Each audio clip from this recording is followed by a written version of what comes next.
राधाष्टमी का उत्सव तो जन्माष्टमी से भी बड़ा होता है हमारे ब्रजमंडल में। तो ऐसे राधाष्टमी का भाव। अब कई लोग पूछ रहे हैं कैसे क्रम होना चाहिए, तो देखो ठाकुर जी का जन्मोत्सव मनाया जाता रात्रि 12 बजे, पर किशोरी जी जो हैं ये उदिया भाव से प्रकट हुई। मतलब सूर्य उदय, जैसे ही सूर्य की प्रथम किरण पड़ी है पृथ्वी पर, बस हल्के हल्के सूर्य उदय, वो तभी किशोरी जी का प्रादुर्भाव हुआ। तो एक प्रकार से सुन लो, ताली बाद में बजा ले। सुबह 4:30 बजे, 4-4:30 बजे आप सबको, अगर घर में किशोरी जी विराज रही हैं स्वच्छंद भाव से, तो किशोरी जी को अभिषेक करना। वैसे हम तो दोनों उनको ही कर दें। जन्माष्टमी पे भी युगल सरकार, घर के ठाकुर जी जो हैं युगल राधा कृष्ण, उनको करें, और राधाष्टमी पर भी दोनों उनको ही करें। अगर घर में केवल लड्डू गोपाल विराज रहे, केवल ठाकुर जी मुरली मनोहर लाल जी विराज रहे, त्रिभंगलली ठाकुर जी, तो भी उनको अभिषेक करो। उन्हीं को ही श्री जी स्वरूपा मान करके उनको अभिषेक करो। वैसे तो नियम ऐसा है कि जन्माष्टमी और राधाष्टमी को रात्रि भर जागरण करो, रात भर उत्सव करो, रात भर नाचो गाओ, आनंद करो, किशोरी जी को प्रादुर्भाव होगा। और किशोरी जी वास्तव में सेनावस्था में हो। कमल के पुष्प ले आओ और सुंदर सुंदर कमल के पुष्पन के बीच में किशोरी जी के श्री विग्रह को विराजमान रखो, वही में ही पौढ़ाओ। क्योंकि ऐसा भाव शास्त्र में है कि कमल के मध्य से ही किशोरी जी प्रकट हुई। तो कमल मध्य में किशोरी जी को विराजमान करो। घर पर ठाकुर जी हैं तो ठाकुर जी को विराजमान रखो। और प्रातः काल 4 बजे है तो हमारा शंखनाद करो, बधाई गायन करो, सुंदर घंटे घड़ियाल नगाड़े आदि बजाओ। वाक्य बाद में दीप प्रज्वलन करके किशोरी जी को प्रादुर्भाव करो। फिर वाक्य बाद पंचामृत अभिषेक करो। पंचामृत अभिषेक करने के बाद में सुंदर किशोरी जी को श्रृंगार करो। श्रृंगार करने के बाद भोग धराओ। भोग धरा करके फिर किशोरी जी की आरती करो। आरती करने के पश्चात फिर खूब नाचो, इतने नाचो इतने हम तो अभी जयपुर में एक बात कह के आए, उत्सव तब तक मत मानो कि नाचते नाचते उत्सव करते करते डॉक्टर के पास नहीं जाना पड़ जाए। अगर आपको दवाई नहीं लेनी पड़ी तो समझो उत्सव मनाया ही नहीं आपने। शादी ब्याह होता है घर में, तो लड़की का जो भाई होता है या लड़की के पिताजी, लड़की के मामा, लड़की पक्ष के, लड़का वाले तो ऊधम करें, लड़की वाले इनकी कमर कसे, उनके जेब में 2-4 दवाई पड़ी रहती है, सिर दर्द की, पेट दर्द की। क्यों, हमारी तो बड़ी 3 बहनें, तो उनको पता है एक दवाई रखी रहेगी। क्यों, सिर दर्द हो रहा है, सो नहीं पा रहे हैं। तो तभी ब्याह माना जाता है जब पिता और भाई ये बिल्कुल श्रमित हो जाएं, तब लगता है हाँ ब्याह हुआ। श्रमित ही नहीं हुए तो क्या बात का ब्याह। ऐसे ही उत्सव में महाराज एक आनंद की बात करें, ये नहीं जबरदस्ती कि महाराज दवाई लेनी ही पड़ जाए। जब तक इतने श्रमित नहीं हो जाओ, इतने नहीं थक जाओ कि महाराज अब कुछ नहीं हो सकता हमसे, पस्त नहीं हो जाओ, तब तक नाचते ही रहो किशोरी जी के आगे, ठाकुर जी के आगे। खूब बढ़िया उत्सव करियो, खूब नाचियो, और फिर व्रत रखो पूरे दिन। किशोरी जी को खूब बढ़िया व्यंजन पवाओ, और पवा करके वो कोई को वितरण करो, कोई अपने काजे थोड़ा रख लो। दूसरे दिन जब नौमी लगे सोवा को पाओ प्रसाद रूप में, और दिन व्रत रखो। और भैया नहीं रुको जाए तो पा लियो, चकाचक पाओ। बोले हमारी श्री जी को उत्सव है, हम तो पाएंगे तो पाओ, कोई दोष भी नहीं। व्रत न करने से पाप नहीं लगता है, पर व्रत करने से पुण्य बहुत होता है हमको, लेकिन पुण्य की नहीं, हमको किशोरी जी की कामना है। तो इस प्रकार, और फिर एक नियम सुनो, या तो संभावना बने तो सहस्त्र कमल, 1000 कमल, और 1000 कमल की भावना नहीं बने तो 1000 कोई भी पुष्प, लेकिन सुगंधित होने चाहिए, बिना सुगंध वाले नहीं। मोगरा के हो जाएं, हार श्रृंगार के हो जाएं, गुलाब के हो जाएं, और यदि व्यवस्था बन जाए तो कमल 1000 हो जाएं।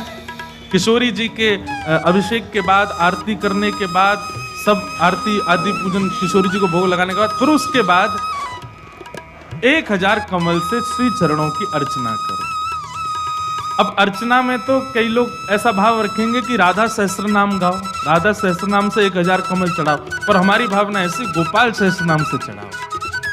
गोपाल जी के नाम से एक एक कमल ठाकुर जी, क्योंकि भैया धन धन राधिका के चरण, बड़ी महिमा है किशोरी जी के। पद्म पुराण में तो इतनी सुंदर व्याख्या है किशोरी जी के जन्मोत्सव की। 1000 एकादशी मल्टीप्लाई इंटू 100 कर दो, जितना आएगा इतना फल मिलता है एक राधाष्टमी का व्रत करने से। अब कई लोगों के मन में भाव रहता है कि, मेरे मन में भी ऐसा ही भाव रहता है कि भैया उत्सव है ठाकुर जी को जन्माष्टमी को, उत्सव है राधाष्टमी को, तो फिर काहे को हम लोग भूखे प्यासे रहें, बढ़िया माल छाने।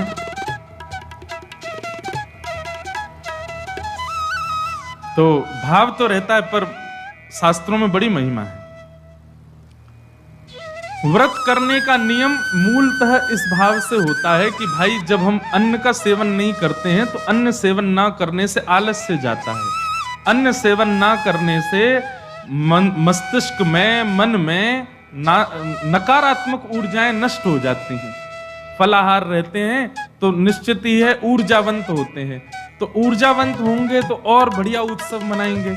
लेकिन बिल्कुल ही आहार ग्रहण नहीं करोगे तब तो फिर मतलब व्रत इसलिए करना है कि उत्सव में आपसे आपकी ऊर्जा पूरी लगे, आलस्य ना आवे, नकारात्मक भाव ना आवे, मन में कोई दुर्भाव ना आवे, इसलिए अन्न का त्याग किया जाता। बाकी तो उत्सव में तो खूब पाओ धुआंधार, लेकिन व्रत करने से आपके उत्सव में बेहोशी आ रही है महाराज और बिना भोजन किए कुछ, तो फिर उत्सव को भंग करने वाली बात हो जाएगी।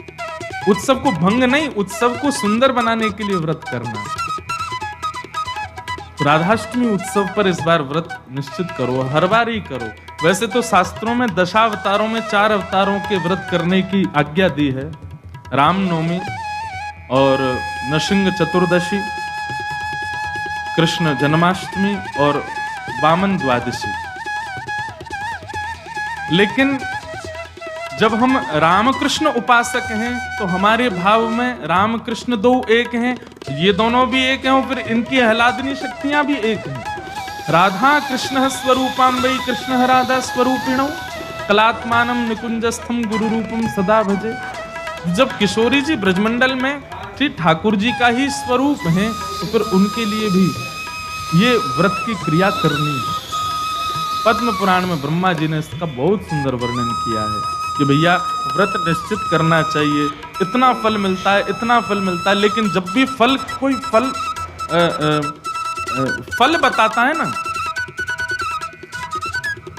कि महाराज जी ये करने से ये फल मिलता है, ये करने से ये फल, मन में एक ही बात आती है, अगर ये करने से ये फल मिलता है, अगर हम इसके बदले फल की कामना ना करके ठाकुर जी की कामना करें तो हमको व्रत इसलिए करना है हमको श्री जी मिले, हमको व्रत इसलिए करना हमको ठाकुर जी मिले।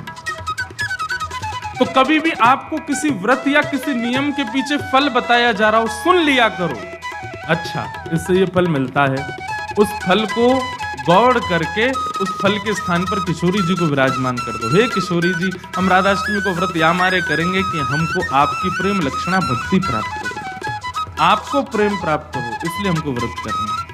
अक्षय तृतीया के दिन लोग दुनिया भर का दान करते हैं, चावलों का दान कर रहे हैं, अन्न का दान कर रहे हैं, स्वर्ण दान कर रहे हैं, चांदी दान कर रहे हैं, जे दान कर रहे हैं, वो दान कर रहे हैं। हमारे मन में भाव आता है कि भैया वादना नाम को दान करो, जो राह में मिल जाए वही से कहो जय श्री कृष्ण, जो राह में मिल जाए वही से कहो राधे राधे, नाम दान करते चलो। बोले क्यों? बोले अक्षय तृतीया को कछु दान करो तो अक्षय है जाए, तो हम नाम दान करें, हम ठाकुर जी को भजन दान करें, अरे भक्ति दान करें, अपनी भक्ति अक्षय हो जाए, नाम अक्षय हो जाए, प्रेम अक्षय हो जाए, ऐसी अक्षय तृतीया बनाओ। तो राधाष्टमी उत्सव इस बार भागवत कृपा निकुंज में गिरधर लाल जी का मनाया जाएगा। सुबह 9 बजे से क्रम रहेगा, 8 बजे द्वार खुल जाएंगे, आके बैठ जाना। 9 बजे फिर अभिषेक होगा, टीवी हम लगवा देंगे 2-4 ताकि लाल जी दिखें आप सबको, और फिर उसके बाद बधाई गायन उत्सव आदि चलेगा। 10-11 बजे तक का क्रम रहेगा, ज्यादा लंबा नहीं, छोटा ही क्रम रहेगा। और क्योंकि व्रत रहेगा तो केवल पंचामृत मिलेगा पीवे को, खावे को कछु ना देंगे हम। प्रसाद भी रहेगा, सब लोगों को थोड़ा थोड़ा प्रसाद बाहर ही मिल जाएगा। फिर उसके बाद राधा वल्लभ जी जाइयो, वहां पे ऊधम मचाइयो, बिहारी जी जाइयो। और सुनिए, राधाष्टमी को हमारे ब्रजमंडल के रसिक शिरोमणि स्वामी श्री हरदास जी का जन्मोत्सव है। फिर तटीय स्थान जाना, तटीय स्थान जाकर के स्वामी जी महाराज को प्रणाम करके आना। वहां पर खूब निधिवन राज जाना, निधिवन में जाके स्वामी जी को प्रणाम करके आना। दान जरूर करना, ब्राह्मणों को बुला करके, घर में कुछ संत जनों को बुला करके, स्वयं मत पाना पकवान, उनको पवाना, उनको खूब दान दक्षिणा देना। काय बात बोल, बधाई है हमारी लाडली जी प्रकट भई है, वाकई बधाई बांटते रहो। नहीं तो कछु नहीं चले तो 10-10 की गड्डी ले लियो और पूरे टम्पू और रक्षान में घूमते सबन को बांटते चले। लो भाई, हमारी लाडली जी की बधाई। अरे उत्साह, ये तो मैं बता रहा हूं मंच से, ये बताने वाली बात नहीं, आपके मन में अपने आप आनी चाहिए ये सब बातें। हमारी लाडली जी प्रकट भई, हम कहा करें आज।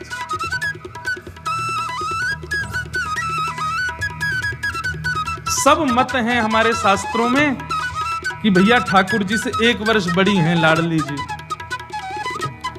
कई भाव ऐसे बताए जाएं कि 1 साल बड़ी हैं, और कई भाव ऐसे बताए जाएं 15 दिन छोटी हैं। पर अधिकतर ब्रजवासी 15 दिन छोटी वारो भाभी माने। लाडली जी नेक छोटी हैं, लाडली जी ठाकुर जी से। क्योंकि हमने जब राधा रसामृत कथा करी नागपुर में, 2 बार कर चुके, वह कथा को तो सुख ही अलग है। कभी कभी मैं भी सुनता हूं, इतना आनंद मिलता है, सुख मिलता है किशोरी जी के चरित्र में। तो वहां एक प्रसंग सुनाया था मैंने कि जब किशोरी जी को प्रादुर्भाव भयो तो नंदरानी यशोदा भी आई हैं लाल जी को लेकर के। उससे ये बात प्रमाणित होती है कि ठाकुर जी को जन्म पहले भयो है, 15 दिन बाद किशोरी जी बनी।